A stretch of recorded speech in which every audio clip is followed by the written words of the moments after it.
What is up, my peeps? Joshua Smithy with another GSD Mode podcast interview. So badass, amazing, epic guest for you guys today. And this guy spills all, dude. I mean, as far as a guest that we've had on the show, that gives you just line by line by line of what to do and go out there and create massive success. This dude gives it to you. Plus, he offers a lot of free gifts, a free book, and some other free sources to help you go out there and crush it inside your real estate business. So our guest today, you guys, 14-year plus long investor. This guy's been in real estate his whole entire life. His father was in real estate, started off in the mobile home industry. Then got into single-family detached rehabs, flipping single-family attached homes. Well, then what happened is he's doing a ton of this business. Market crashes. The banks just give him the cut, give him the X. They when I mean give him the X, they freeze his multi-million-dollar line of credit. So now he's stuck with all these deals he has to fund and now has no money to go out there and do it. And he ends up raising over $2 million in private money to go out there and fund these deals, and has used private money ever since. So he's going to explain the difference between private money, hard money, and institutional money. He's going to walk you through a step-by-step process because he goes out there, he buys these, he flips these, then does the vast majority of rent-to-own contracts, which there's massive upside to rent-to-owns. So he walks you through his exact strategies, his exact process that's helped him go out there and do over 50 million of these in just over the last decade. The dude essentially has his model automated, does over 7 figures a year. And again, just absolutely brilliant at raising private money. So real quick though, before we jump in to the podcast, I want to plug our sponsors that make all of this possible. So our first sponsor is REO University, 22 module program that helps you learn how to go out there and acquire REOs, how to go out there and acquire short sale listings, and everything in between, right? How to service that business, how to then eventually expand your team specific to REO and or short sale, gives you all the information you need to truly make your business recession proof and go out there and be massively successful with REO and short sale. You got to understand there's no such thing as a good market or a bad market. It's always whom is the market good for. If your business gets disrupted through a market shift, shame on you. It is your fault. It's nobody else's fault. It's because you didn't sharpen your skill sets. You didn't go out there and sharpen your own axe to allow yourself to be able to shift and adapt through these marketplaces. So check us out, REOMasteryUniversity.com, www.REOMasteryUniversity.com. It's only $997, or we split that up into 3 monthly payments of $333 for you. You can jump in, start taking the training now.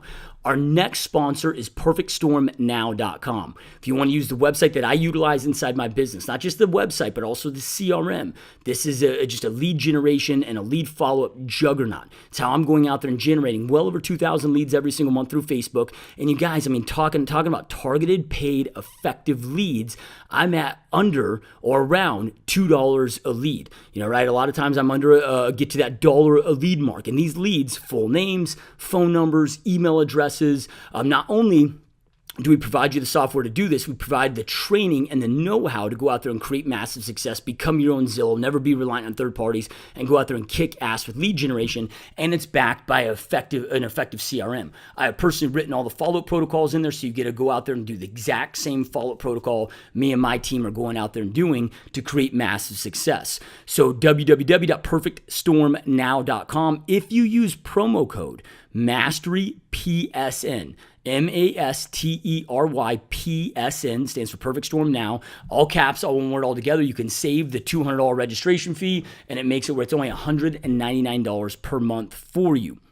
And it's also month to month, so there's no contracts, right? My last sponsor is my personal mentorship program, my 90-day mastery bootcamp, where we spend 12 live sessions together. Actually, you have 4 months of full daily access to me inside this program, and I give you my whole entire playbook, my whole entire operations manual. You know, I walk you through step by step what I do, what I've done, what I continue to do to go out there and have sold well over $1 billion in real estate, sold well over 5,000 homes. This year, my team's on track to sell well over 650 homes. And I walk you through everything. There's nothing that's left out. My listing presentation, my buyer presentation, all of our lead generation strategies, all of our follow-up strategies, all of our systems, all of our processes, right?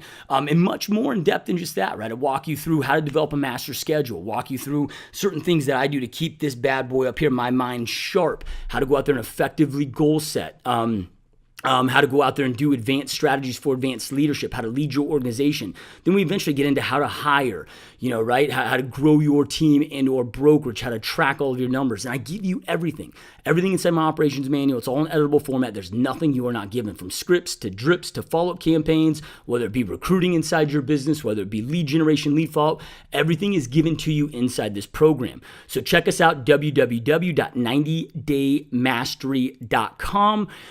You can see tons of testimonials. We got hundreds of 5-star testimonials, plus tons of video testimonials on there, and a breakdown of what the program is all about. Now, if you were going to sign up, if you're not, what's wrong with you, dude? Right? I mean, this is essentially a free program that allow you to go out there and make millions. So again, www.90daymastery.com. If you sign up, make sure to use promo code LIVEMASTERY, LIVEMASTERY, all caps, all one word, all together. That'll make sure you are taking the most advantage of the biggest discounts we offer. And right now, we're doing some big discounts, right? So make sure you enter that in, take full advantage of that, so you can get this program for peanuts compared to the millions it's going to make you. So again, Live Mastery, go check us out. All right, you guys, we're going to jump on into the podcast today. We got Mr. Jay Conner, who again, step-by-step strategy, this dude just slays it. Make sure you got your pen and paper ready. Take massive notes, as this dude is going to blow your mind. See you inside the podcast.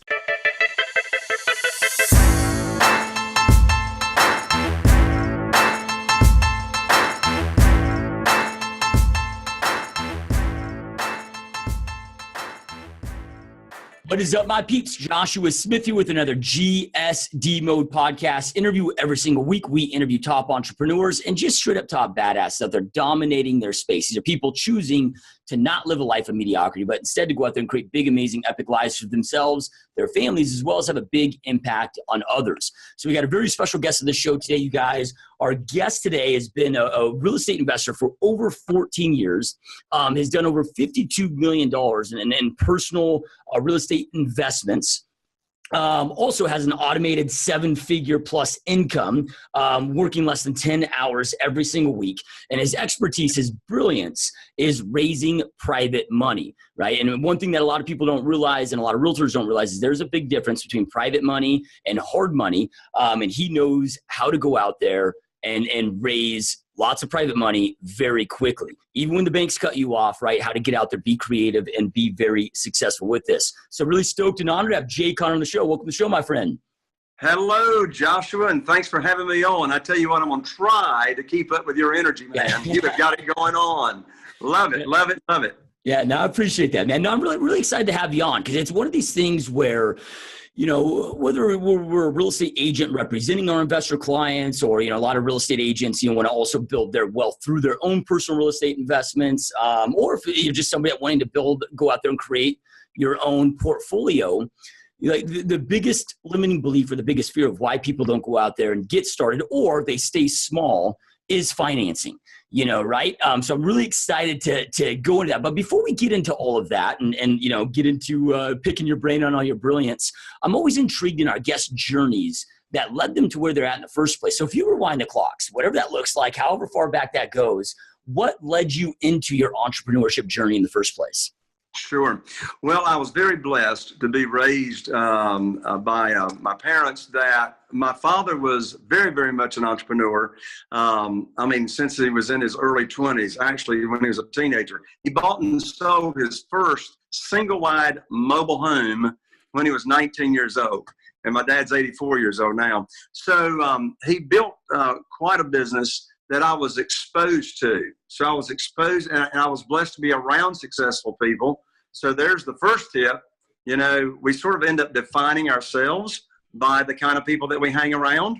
And of course we have a choice as to who we want to hang around. So I was 12 years old and my dad had his own acceptance corporation where he would, hold on to paper financing and then sell paper off in bulk. And so he put me on the telephone when I was 12 years old in the summertime, checking people's credit. Now, this was prior to having, the credit scores and Equifax and TransUnion and Experian and all that we have today. We literally would pick up the phone and they wanted to get financing to buy a mobile home, right? So we pick up the phone and we would call them, and verify their income, their landlord references, and all that. So I got really good experience and exposure to talking with people over the phone that I had never met and probably would never meet. And so that exposure led me on to, in the summer times, I would actually sell homes, mobile homes for my dad in the summertime, right on through college. And so I was in the mobile home business, manufactured housing, up until 14 years ago. As you said in the introduction, I knew if I ever got out of the mobile home business, which the retail financing on that industry has virtually totally gone away. It's just like gone. And so I knew I wanted to get into buying and selling single family houses. And I've also done commercial projects. 5 minutes from my wife's and my home, I've got a shopping center. So we've done the commercial as well. But I knew I wanted to get into buying and selling single family houses because this goes back to 1993. Some very good friends of ours, whose names are Kim and Craig, live in New Bern, North Carolina. I'm here in Morehead City, North Carolina, right on the coast. And they wanted to build a house. And they didn't have the seed money or down payment to get it going. Well, Kim's father down in Florida was a full-time real estate investor. He came up here to North Carolina. He says, I'll tell you what I'll do. I'll find a fixer-upper, a flipper, and you do the sweat equity. I'll pay for it. We'll sell it. You pocket the profits for the down payment on your house. Well, in less than 90 days, this is in 1993, in less than 90 days, actually it was closer to 60 days, they pocketed $25,000. And I'm going, oh my lands, I'm out here busting my butt trying to make $3,000 on a single wide. And they're doing $25,000 in a little over 2 months. So that planted the seed for me. Well, I believe, and I've experienced, it's in the valley, it's in the really, really difficult times, of course, that we grow. And so the retail financing going away from the mobile home business was a blessing in disguise. So it's like, what am I going to do? Oh, I'm going to start buying and selling houses. So how did I do that? Well, I read a few books and I went and looked in the Homes magazine. Now, that's when we actually had Homes magazines. We don't have Homes magazines anymore, right? Everything's on the internet. And I said, you know what? I'm going to look for the nastiest, ugliest, bad-smelling house I can find. And my wife and my dad will attest, I found it. I found this house here in Morehead City.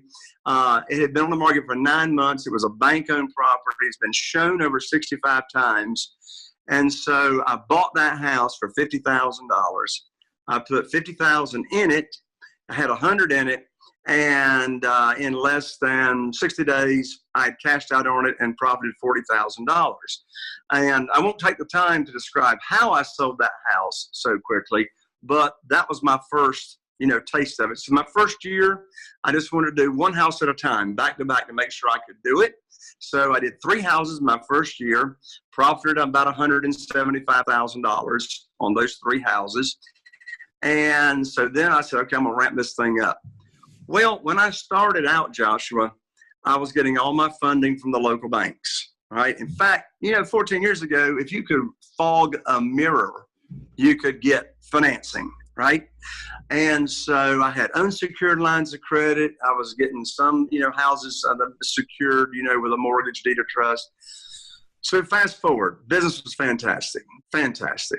Fast forward to 8.5 years ago, this past February, 8 years ago, I called up my banker, whose name was Steve. The operative word is was, Steve. I called up my banker. I had 2 houses under contract to close on, to buy. Equity and profit was going to be over $100,000. I told Steve, like I had many, many times, where the houses were located, the purchase price, the funding that I needed to close on the deals. And there was this dead silence on the other end of the phone, which is never a good sign. And Steve cleared his throat and he says, I'm sorry, Jay, but the bank has collapsed your line of credit. And I thought to myself, I never heard of a line of credit being collapsed, but I knew it didn't sound good. I said, Steve, what do you mean? The bank's collapsed my line of credit. He said, we're just not loaning money out to real estate investors anymore. And y'all remember what was going on in 2008, 2009. And so I found myself asking the question, what am I going to do? The reason I asked myself, what am I going to do, is because, you see, failure was not an option. And here's another writer downer. I've learned from experience, you cannot fail until you quit. You cannot fail until you quit. And so my definition of coincidence, believe it or not, is God's way of staying anonymous. So I was introduced to this wonderful world of private money 2 weeks after I was cut off from the banks. And I was able to save those 2 deals with private funding. And I put my private lending and search on steroids. And in less than 90 days, I was able to attract. I never asked anybody for money. To this day, I don't ask anybody for money. And perhaps we'll have time to talk about how that goes. But in less than 90 days, I attracted $2,150,000 in funding from private lenders. And so then I had a problem. How am I going to put all that money to work? I got to find some houses fast, right? And so since that time, we now have 45, 46 private lenders that are funding our deals. And we just, turn them over. And we've got about a little over $6 million just for this family house business that we turn over. Our median price here is like $175,000 on a house. And so since that wonderful experience, wonderful in hindsight, and being a blessing in disguise, I guess, Joshua, it was 6 years ago now, Carol Joy, my wife, and I started traveling the nation, sharing with other real estate investors how it is we go about getting this funding so easily and so quickly, and how they can do it too as well. So that's an overview of the background. Sorry for the long answer. Yeah, no, I love it. Love it, love it, love it. All right. So then, as we talked about in the intro, a lot of people have this assumption that private money is hard money, right? Like I think most people grasp the difference between going to Bank of America and getting a loan or a line of credit compared to, other sources of revenue. But can you explain, what is the difference between private money and hard money? I'm so glad you asked, because most people don't know. So I'm sure thousands of your listeners have either borrowed hard money or they've heard of hard money if they are a real estate investor, and they've heard private money. But most people think hard money and private money is really the same thing. So let me lay out the difference. First of all, hard money most of the time comes from a hard money broker, right? So 99% of the time, you're going to a hard money broker. So that hard money lender is actually brokering money, right? And so you're dealing with an institution on most hard money lenders and not an individual. A private lender is an individual, just like you, just like me, that lends money from their investment capital, or, and this is a big one, or their retirement funds.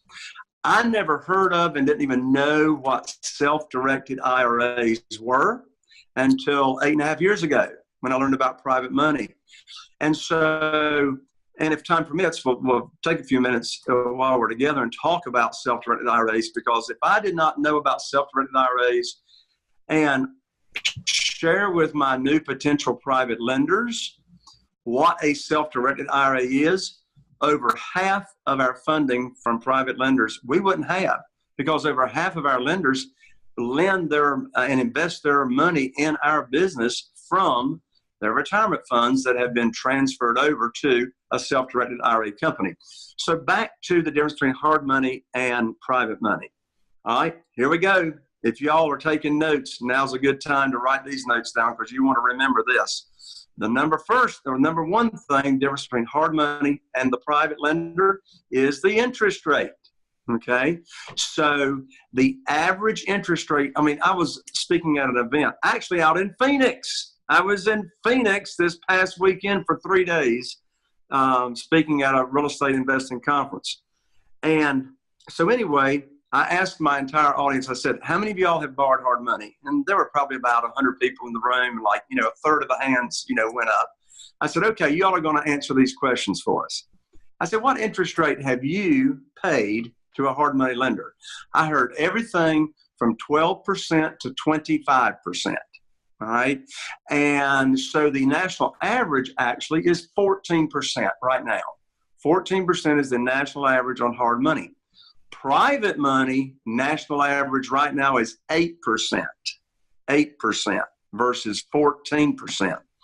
Another big difference between hard money and private money is origination fees or points.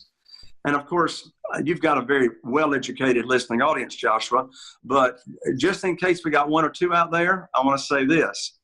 A point or an origination fee is really nothing more than more interest rate that we have the privilege of bringing to the down payment when we purchase the house versus paying the interest over the year. So it's more interest paid up front is what it is. So I asked my audience, well, I heard everything from 4 points to more. So the national average is actually 4 points, is the national average for hard money lending. On private money, 0 points. In the hundreds and hundreds of deals that we've done with private money, no points ever. So now on the hard money side, we are up to 18%. Then the next category is renewal fees or extension fees. So, the average term on hard money is either 6 months or a year. And if you haven't cashed out on that deal in 6 months or a year, well, will the hard money lender extend your term? Probably. But what do they want? More money. So the national average on extending a term from a hard money lender now is 2% or 2 points. So if you haven't cashed out in a year on a hard money lender, you're up to 20%. In private money, 0. They don't want the money back because if they get their money back, they're not making money on their money. So you're looking there at the first year at 20% to a hard money lender versus just a straight 8% to a private lender. Another big difference is your credit has absolutely nothing to do with how much, if you can get private money or not. Hard money lender is going to pull your credit. Hard money lender is going to pull your credit. Private lenders never pull your credit. It's because it's totally 100% a collateral-based loan, whereas the hard money lender, it is a collateral-based loan, but they're also looking at credit. And here not finally, but another really big one is that in the world of private money, most of the time you are making your own rules. The lender's not making the rules. The bank's not making the rules. You are. What you're doing is you are making available, and I've got 5 easy steps on how to make your program available. You make that program available to your centers of influence, your warm market, your networks, whatever you're in, and to existing private lenders. And those that are interested in your program, you then go find deals to do business with them. I'm not begging, I'm not chasing, none of that. So you make the rules. And then just one more. Private money, all my lands. The national average right now, well, it's really not average, it just really varies. No matter how good your deal is, no matter how attractive the deal is, if you're buying it at 50% of the after repaired value, a hard money lender is not going to advance more than 65 to 80% of the purchase price. Okay, forget the rehab money. 65 to 80% of the purchase price. Who's got to come up with the rest of the money? We do, right, for the purchase. In the world of private money, folks, put your seatbelt on for this one.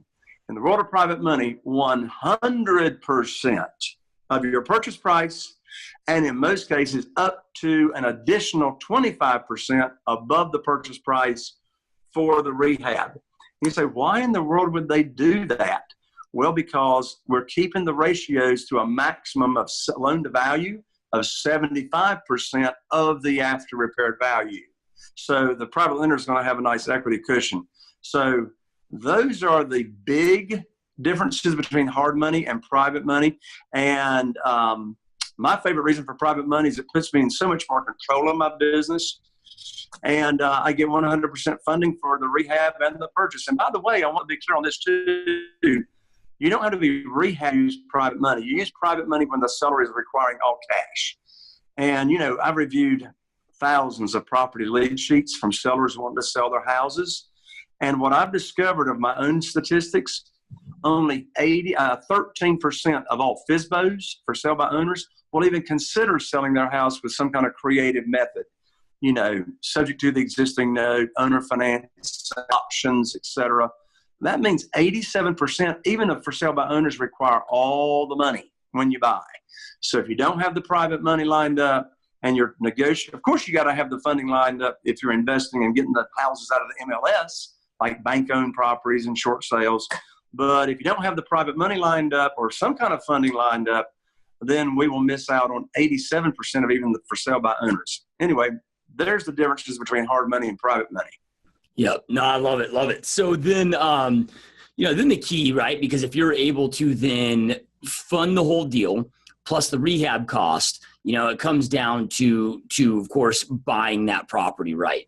What are some parameters with single family detached, which I know you do a lot of it, but single family detached seems like your real niche, if you will. Are you having to, hey, I can't pay over 50% of market value? Like what are some of those parameters to just our audience should watch out for? Sure. So what I'll do is I'll share my actual formula that I use on the maximum that I can pay for a house when I'm paying all cash. I mean, whether I'm using private lender money, my own money, when you pay all cash, then here's the formula. So the formula is called the Mayo formula. Have you ever heard of the formula, Joshua? Mayo? Okay, so here's the Mayo formula, and we're not talking about mayonnaise, right? Yeah. So Mayo is spelled M as in mother, A-O. MAO. And MAO stands for maximum allowable offer. Maximum allowable offer. So here's the formula. You start out with what we call ARV, A-R-V, which stands for the after repaired value. So I tell you, there's no more important people on my team, on my automation team, than my realtors. I'm not a realtor on purpose. Okay, doing comps would drive me batty. All right, but my realtors that are really good at it, when I have a property that we're interested in, one of my virtual assistants, that's a big tip right there. I use virtual assistants a lot in my automation, the automation part of my business. So I'll have the assistant send it to one of my realtors to give us the comps and give us the after repaired value. So they will assume that the house is going to be in excellent condition. So you take after repaired value, and the definition of that is absolutely drop dead gorgeous. Granite countertops, stainless steel appliances, on and on and on. New carpet, new paint, everything looks new and absolutely beautiful. So take the after repaired value, multiply that times 70%, right? So there's your profit, marketing cost, and carrying cost until you cash out. So ARV times 70%, then subtract from that figure, right, repairs. So you got to estimate your repairs or have your contractor give you your estimate. In fact, I teach my students how to actually walk in a house and estimate repairs literally in 10 minutes or less for an average size house. So ARV, after repaired value, times 70% less repairs equals Mayo, maximum allowable offer. And then seldom do I actually make that offer of Mayo. Typically, I will take another $10,000 on an average medium price house away from Mayo because Murphy lives in every house, right? I mean, I've done lots of houses. Not only did Murphy live there, but Murphy's cousins and grandparents showed up, right, unexpectedly. So we want to have enough a buffer. So that's the formula on the maximum that we can offer on all cash. Now, other criteria, and here's another big writer downer, particularly if you're a new real estate investor, or even if you're a seasoned real estate investor. I mean, I've been doing it now for 14 years. I still concentrate the majority of the houses that we buy that we're either going to sell on rent to own. We sell a lot of houses on rent to own or lease option. We put a lot of them in MLS and just cash them out as well. But I was getting ready to say, Joshua, it just left me. I just had a brain, you know what? Oh, the criteria. So my suggestion to any real estate investor is keep your focus on entry-level price point houses for your real estate investing business. And here's why. That's where the largest pool of buyers is in entry-level first-time home buyer price points. Like, here in Morehead City, our median may be around 175, maybe knocking on 200,000. but I want to have a good pool of properties available in that $150,000 to $200,000 range. Because when you put that out there, I mean, there's lots of hands going to go up. I mean, my total target market, Joshua, is only 40,000 people. Can you believe? 40,000 people. That's it. And this year we're tracking to do on cash out. It's going to be right at 37 deals, which is not a lot of deals. But when the average profit is $64,000 per deal, those numbers work. Those numbers work okay. I think that's like a little over $200,000 or something like that. So, focus, I'm being facetious, focus on the entry-level price points. And, I'm not saying that, someone in some markets should not do 2-bedroom houses, but in my market, only 17% of the market is 2-bedroom houses. So I want at least 3-bedroom, I want at least 2 baths, and I want an attached garage. Okay, because that's what everybody wants, right? So that's most of the criteria that I use on how I'm buying and where I'm focusing. Yep. No, love it. So then you talked about a lot of your deals. You do rent to own, however you want to rephrase that, lease options or whatever you want to call that. Which I love, right? Because, your ROI exponentially increases because now you're getting that interest. You become the bank, if you will, with that. What are some, maybe red flags, things to avoid that you see when people try to do this and then sell to rent to owns? Like, hey, here's the top, 3 must avoids so you don't get yourself in trouble, right, when you're doing that option. All right. So you're talking about what should a real estate investor watch out for when they go to sell one of their houses on a rent to own or lease purchase basis to their buyer, right? Correct. Yep. Excellent question. I wish I could have said this to me 14 years ago. All right. So first of all, it depends. It depends on what your true exit strategy is. Right. So just selling a house on rent to own really does not define the exit strategy. Let me tell you what I mean. When you're selling on rent to own, it's A or B. Your true exit strategy could be, I don't really care if they ever get ready for a mortgage or not. I just want skin in the game. I want a substantial option fee that's non-refundable, put down that would apply to their closing cost or down payment or purchase price when they do get ready for a mortgage. But I really don't care if they get ready for a mortgage or not. And I'm going to talk more about that in just a moment. The other option is you really want them to cash out. You really want them to get ready for a mortgage and et cetera. So let me tell you the difference. If you do not require the rent-to-own buyer to enter into a credit repair program that you are very familiar with and that it works, in all probability, they will never get ready for a mortgage.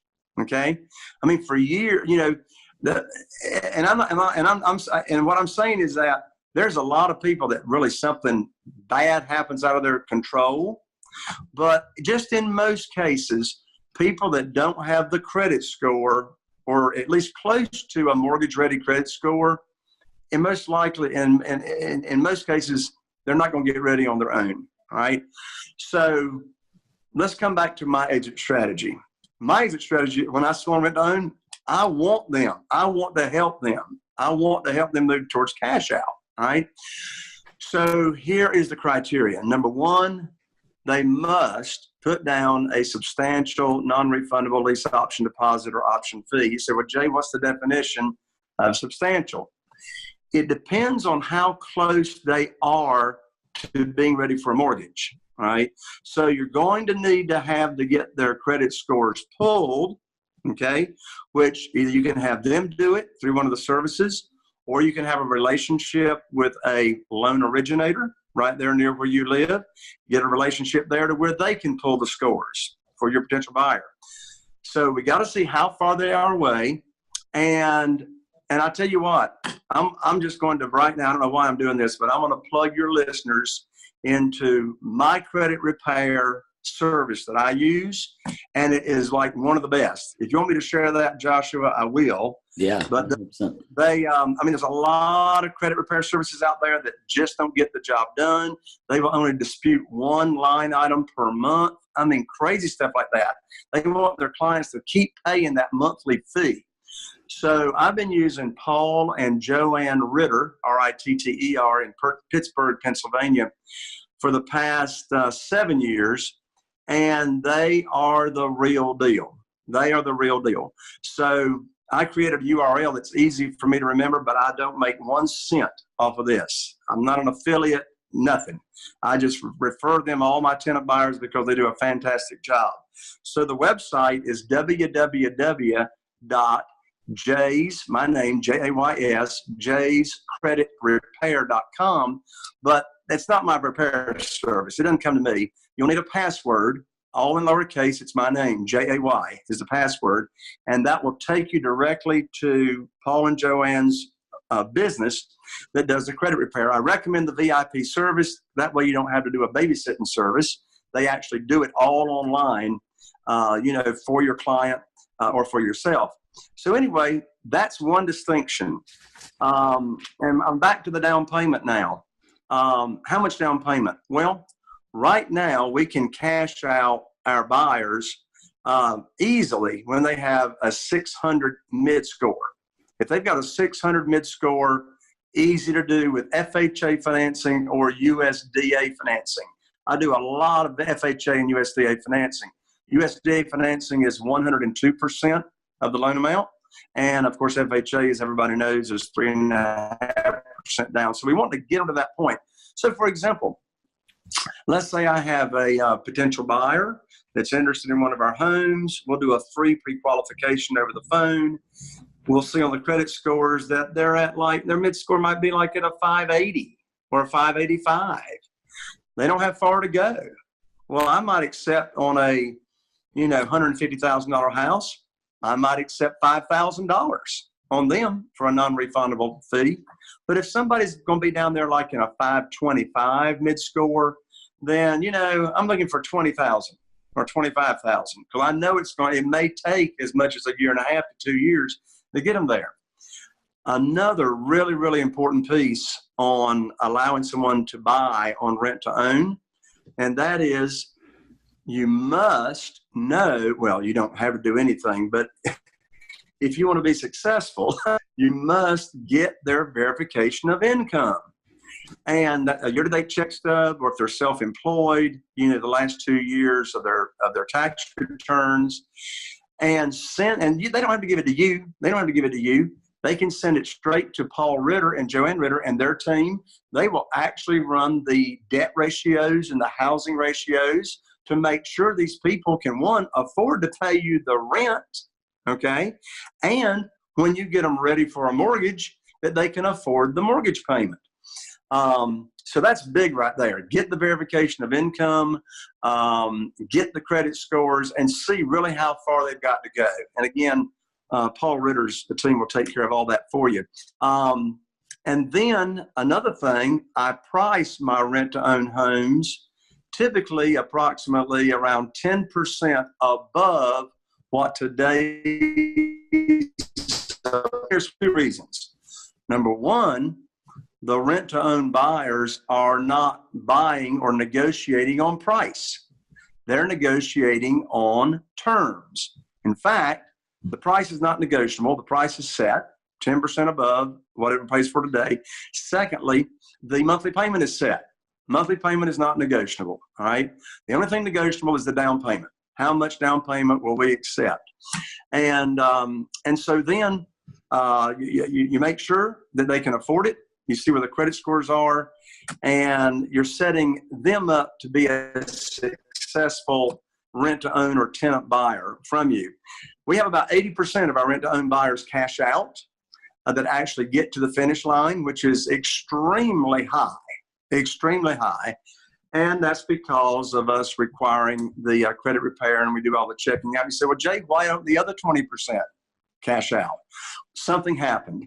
They don't want to move out, but something happened. Either somebody unfortunately died, or somebody lost a job, or they got a divorce or something like that, to where they just don't have the income coming into the house. So yes, we've sold many on rent to own, and we actually put our ads in Craigslist, on Facebook, et cetera, in the paper. Of course, our buyers aren't reading the paper; they're looking at the online ads, right? Yep. But put your ad in the for rent section. That's a big tip right there, not because you're looking to rent the house, but because people looking in the for rent section, many of them don't think they have a way to buy. They don't think they have a way to own. Now you've got a program to tell them, how they can actually be on the path to, enjoying the American dream of owning their own home. Yeah. Now, you've got this down to a science. You've been doing it a decade plus, and that 80% number is amazing, right? For somebody that is maybe new to this, I like to hope for the best, plan for the worst. Hey, maybe someday I'll be able to hit Jay's numbers, but the exit strategy is the same exit strategy. What is, like, you talked about nationwide averages and things, should you plan for, as far as the hope for the best, plan for the worst, like a 60% buyout when you start this, so you can plan your exit strategy? Like what immediate or instant expectations to somebody that isn't as experienced as you would you tell them to kind of plan on? So you're talking about the expectation as to what percentage really will cash out? Correct. Yeah. Yeah, it should be my number, and here's why. Because of the credit repair piece. Yeah. Okay. If they don't have the credit repair piece in there, then it's not going to happen. And you don't have to hold their hand. The credit repair piece, they do the VIP service and all that stuff. So the numbers should, in fact, my students, they hit the same number because they're following my system. They're following my business plan of helping these people get to cash out. Yep. Love it. So, and what I love about rent to own, right, is unlike a typical renter, if you got those 20% you acquire back, the home's typically in much better condition than you would if a tenant, because they have that ownership, because that dream is alive of this is their property. They take that ownership like any owner would. Absolutely. In fact, here's the exact words we use at the closing table. And we do all of our rent-to-own closings in the conference room of our attorney's office. And our attorney's office prepares the lease and they prepare the option. This is a real closing that we have on the rent-to-own deal. And here's exactly what we tell them at the closing table. We say, for all practical purposes, this home is your home as of right now, as we're handing them the keys. The only difference is that we just have not transferred the title into your name yet. So we're moving towards transferring the title. So while you're in that home, if you want to have pets, you have pets.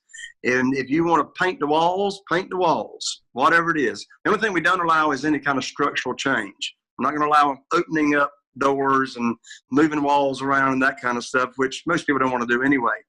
And so my model is out of the ordinary because I'm letting someone move into my home that I have just finished rehabbing. And it's absolutely gorgeous, okay? But with the sizable down payment that I'm getting and checking their scores and the verification of income, we've got a good chance of cashing them out. And if they do move out, they do not get the non-refundable option fee back. And so I will then apply that money to whatever needs to be done to the house to spruce it back up before we put it back on the market. Yep. Now with your exit strategy of, hoping they cash out, because I would have to imagine if you looked at it as just a pure revenue profit business standpoint, it's better to get them to not cash out, get a new person in there, get another down payment, get that interest, right? And keep that. Is your exit strategy just more of a personal fulfillment piece of you truly want to go out there and help these families? Yeah, that's part of it. The other part is remember I'm paying private money interest at 8%. Okay, yep. So as a result, my positive cash flow may only be like a couple of $100 a month. So I'm really not making any real money using my model with the private money. So their monthly payment that they're paying me, it goes all to rent. There's no application to the purchase price as far as the monthly rent. that non-refundable fee, all of that will be applied to closing costs, down payment, or purchase price. So I'm really not going to make any significant money. Of course, I've got the money. I've got the $5,000, the $10,000, the $25,000 from them up front. But I'm not going to get the rest of it until I cash out, unless I want to put somebody else in there. But if I'm going to put somebody else in there, I'm going to have to spend some of that option fee money to get it ready to go again. So that's why I'm moving towards the cash out. Yep. Love it. So then, you said something really interesting earlier of you don't chase for private money, you attract it. And then you talked about self-directed IRAs. I mean, is that something, when you use that verbiage, my thought process immediately went of, maybe you have a platform where you just educate people about self-directed IRAs, the benefit of this, they learn it, and then they're just trying to give you now their money from their self-directed IRA. And can you elaborate on how you go out there and attract this, and how now you have millions of dollars of people just like, hey, Jay, here's my money, man, go put it to work. Exactly. And that's what they do. They give me a verbal pledge, right? So right now, I've got about $750,000 or so sitting on the shelf waiting for me to deploy it, okay? So I've got this constant flow. Of course, money likes to move. Money doesn't like to be stagnant, right? So I've got this constant flow of money coming in, money going out, money coming in, etc. So here's the simple, I'm going to give you the very, very short version of my 5 steps that I used starting out that I still use today. So first of all, and I'm talking about in my warm market. Now I've got over 12,000 existing private lenders in my database that I share with my students so they can contact and do business with them as well. Because, some people say, well, Jay, I don't know anybody in my warm market. My warm market is broke. My warm market ain't got no money. Well, actually, that's not true. But that may be the case with your family, okay? But I'm not talking about your family. I'm talking about, think about all those cell phone contacts you got in your phone. I want you to know, who do they know, right? And just ask them to help spread the word. So step 1 is identify, and I teach my students to identify their top 100 potential private lenders. And so I've got a system on that, right? And the system, people can do that in less than 30 minutes when they just follow my outline on identifying your top 100 potential private lenders. And I go into exactly, okay, where do you get those contacts? All right. So identify them. So you got them identified. Secondly, we're going to have a casual conversation. All right. Very short conversation. And that sort of like pre-qualifies them. My magic question, and I've got the scripts. I got the scripts is exactly what people say to a potential private lender. And it's very, very short. But at the end of that script, the magic question is, do you have investment capital or retirement funds that's not getting you a high rate of return safely and securely? That's the question. Or if you don't want to ask them directly, it can be, who do you know that is got investment capital or retirement funds that's not getting them a high rate of return safely and securely? So we make the list, we have a short casual conversation, and then step 3 is really where the magic starts to happen. 8 years ago, I recorded this CD that I wrote the script, and it's called Stress-Free Investing. All right, only 16 minutes long. The purpose of that CD, and of course we've converted that now to MP3 and a YouTube link to where you don't have to hand anybody a CD. You can just zap it to them on their smartphone and text it to them, right? So the magic of that CD is not to spill the beans on what your private lending program is. The purpose of that 16-minute recording is to introduce what private money is to your potential private lenders and arouse their curiosity and get the greed glands in their neck swelling up.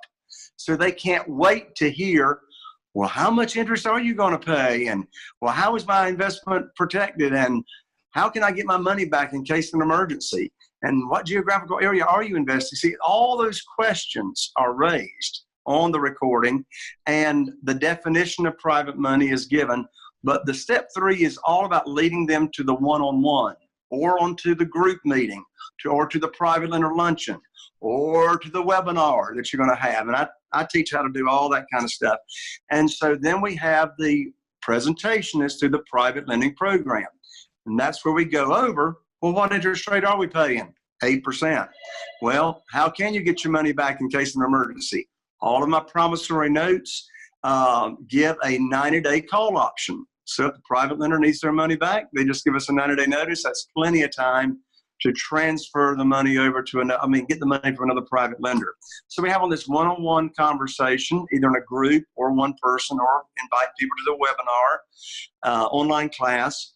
And then step 5 is just get a verbal pledge. I've raised millions of dollars in a group of only 25 people that I bought them lunch at a nice beach club here at Atlantic Beach. And at the end of that private lender luncheon, where I bought them lunch and then I explained how the program worked, I had over, it was $969,000 at the last one that we got just from that 90 minutes. So it takes some amount of time to explain it to 25 people as it does to one person. So why not leverage your time? Yeah. Of course, then I've got the PowerPoint. I got the PowerPoint for all that stuff. Yep. So then, with that 90-day call option, how many private money lenders should somebody have lined up just in case they exercise that 90-day call option where you can slide in that other money? Is it, hey, don't get this started unless you have 3 solid, or like what does that look like for protection so somebody doesn't get themselves in a bad spot? That's an excellent question.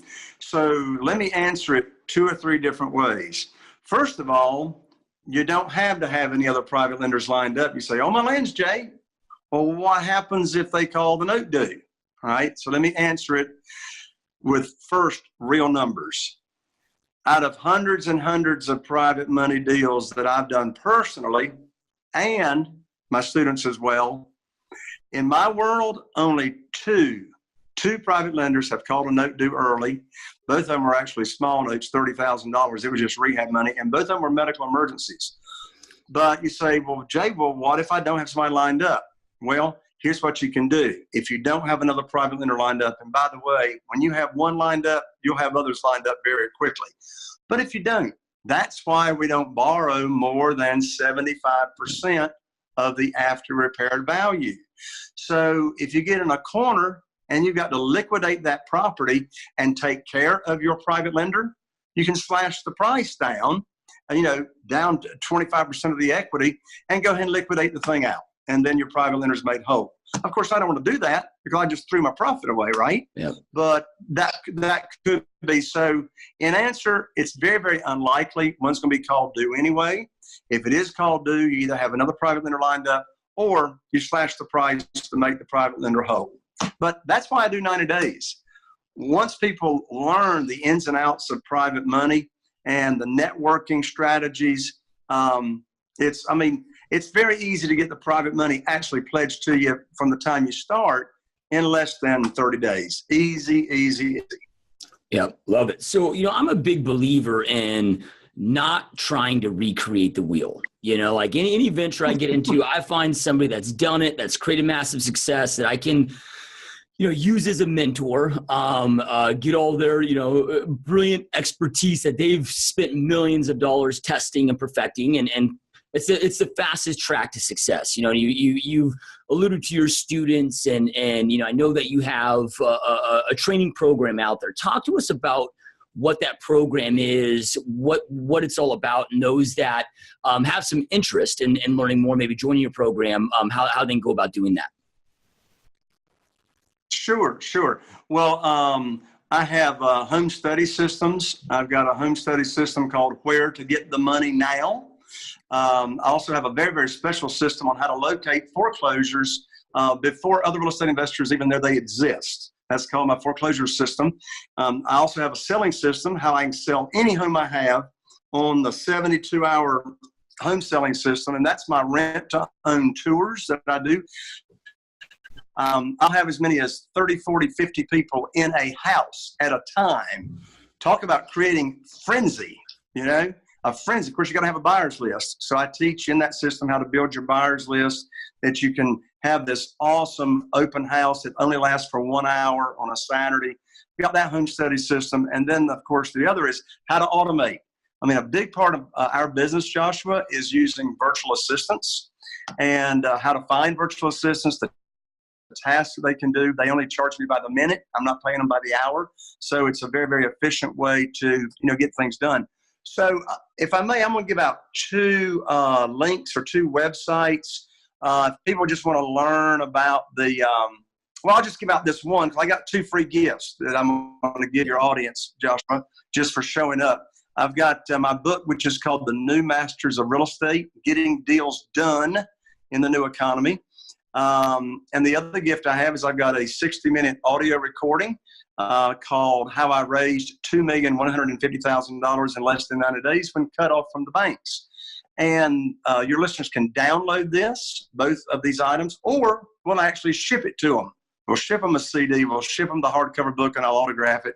And where they can get that is at www.jayconner, and I'm an ER, JAYCONNER.com / and then Joshua, we're going to put your podcast. So / all in lowercase GSD mode. So jayconner with an ER.com / GSD mode. Now at that link, that will only take them to the free gifts. So get your free gifts first. And then if you want to explore around and take a look at some of the home study systems or et cetera. I tell you what, I can go ahead and give them a free online class. So I got a free online class it's about 90 minutes on how to get the private money. So I'll give that out. And you can put this in the show notes as well if you want to, Joshua. So it's jayconner.com / all in lowercase money webinar. And so that'll get them started very, very well. But everybody, if you don't do anything else, get the free gifts because you'll really find those useful. Yep.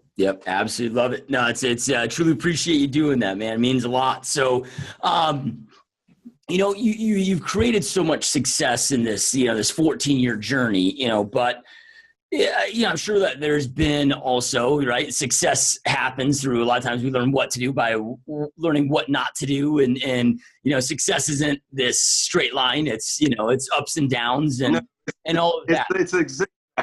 Yep, exactly. So when you're personally going through a tough time in your life or your business, what are your thought processes that you walk through to solve those problems? Like what's personally going on and how do you get proactive to overcome those tough times? I'm so glad you asked that. It's by asking really good questions, all right, to myself, to other people that I respect. So let me give you an example of a bad question. Never ask yourself, why is this happening to me? Yeah. Or why am I having to go through this? Or what did I do to deserve this? Okay. So the successful people take 100% responsibility for everything that happens in their life. So what's my thought process?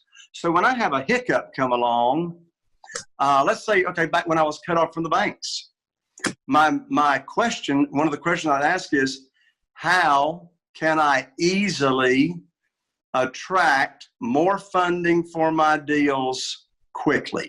How easily can I attract? So I keep asking that question and I listen for the answers. I ask that question to myself. I ask that question to God. I ask that question to other real estate investors that I respect. So that's a good question. If you don't have enough seller leads coming in and your spigot has been turned off because the business changes. What worked a year ago may not work today. So I'll ask a good question, which is, how can I easily and automatically attract more seller leads? Or being specific with your questions. Like the question that I started asking myself when I was cut off from the banks, and listen, in less than 2 weeks, I learned about the private money. I had never heard about private money until I started asking the question, and I started asking the question when I faced this challenge and this difficulty. So how can I attract $2 million in less than 30 days easily? That's a really good question. So that's my thought process. When I have a challenge or a difficulty, I start asking really good questions. And I got a free resource to give out. Nothing in it for me, but I've got a dear friend whose name is Bart Baggett, Baggett, international author and speaker. He wrote a book about 4 years ago, and guess what it's called? The Magic Question. You can get it on Amazon or whatever. Anyway, that's my thought process. That's been my thought process before I met my friend Bart, asking really good questions. I said at the beginning of our interview, Joshua, you can't fail until you quit. Yep. So, quitting's not an option. Quitting is an option. Quitting is an option. And speaking of options, another thing I think through, this is powerful. This is powerful, Joshua. I'm glad you asked this question. So I call it the magic option C. Most people, when they're going through a challenge, they're trying to make a decision, it's all option A, option B, option A, option B. Should I go get my my realtor license or not? Should I go to college or not? Should I do this or, should I marry this one or not? There's always an option C. You're not blocked in to just those two. You say, well, why am I thinking about going to college? Well, I need to go to college to, get a job and make some money. No, you don't. Yep. I'm not down in college. I went to college, but in retrospect, I learned a lot of good things in college. But we grow up with this. A lot of people grow up with this mentality: go to school, go to college, work hard, get a job, work hard, look forward to Friday afternoon, and look forward to retirement. On my lands, I'd lose my mind. Yeah. I mean, what is retirement? I mean, people ask me, Jay, when are you going to retire? If I have my way, I'll be buying and selling houses, and I'll be on the stage teaching real estate investors when I'm 97, Anyway, I don't know how I got off on that, Joshua, but you inspired me to say it. Yeah, I love it. Powerful stuff. So, those that are here that are watching and listening to the podcast, they are here because they want to go out there and learn the information that they need to go out there and create an amazing, epic life for themselves and their families, just like you've been able to do, right? So do you have any last maybe words of advice or inspiration that you'd like to leave them with so they can do exactly that? Absolutely. Do not try to do this business on your own like I did when I started. Get a mentor, just like you said, Joshua, a few minutes ago. You don't want to recreate the wheel. So join forces, get a mentor that's already, blazed the trail, figured it out. I mean, I'm a mentor myself, but you don't have to work with me.